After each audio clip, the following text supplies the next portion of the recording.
Praise the Lord to everyone. ఈరోజు దేవుడు మనందరితో మాట్లాడేటువంటి మాట ఏంటనంటే, మన ప్రభువైన యేసుక్రీస్తును శాశ్వతమైన ప్రేమతో ప్రేమించు వారికి అందరికీ కృప కలుగునుగాక. ఆమేన్. దేవుడి యొక్క వాక్యం ద్వారా ఈరోజు నీతోనూ నాతోనూ మాట్లాడుతూ ఉన్నారండి. ఒకసారి ఆలోచిద్దామా?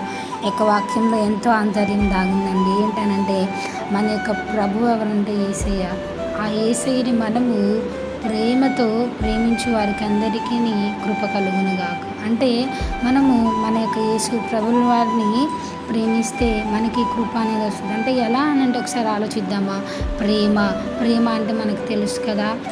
ప్రేమ అనేది మత్సరపడదు, దంభముగా ప్రవర్తించదు, దేనిని ఆశించదు. అంటే మొదటగా మనము క్రీస్తుని ప్రేమించి వారలంగా ఉంటే ప్రతిదీ మనకి సమస్తము సమకూడి జరుగుతుంది. ఇవన్నీ మనకు తెలిసిన మాటలే, కానీ మనం ఫాలో అవ్వలేకపోతున్నాం. అదే ఇక్కడ మళ్ళీ మనం ఒకసారి చూసుకుంటే, మన యొక్క యేసయ్యనంటే శాశ్వతమైన ప్రేమతో ప్రేమించే వారందరికీ కృప కలుగునుగాక అని ఎఫ్సీలకు రాసినటువంటి పత్రికలో పౌలు గారు చెప్తా ఉన్నారండి. సో మనం ఎట్లా ఉంటున్నాం ఒకసారి చెక్ చేసుకుందామా?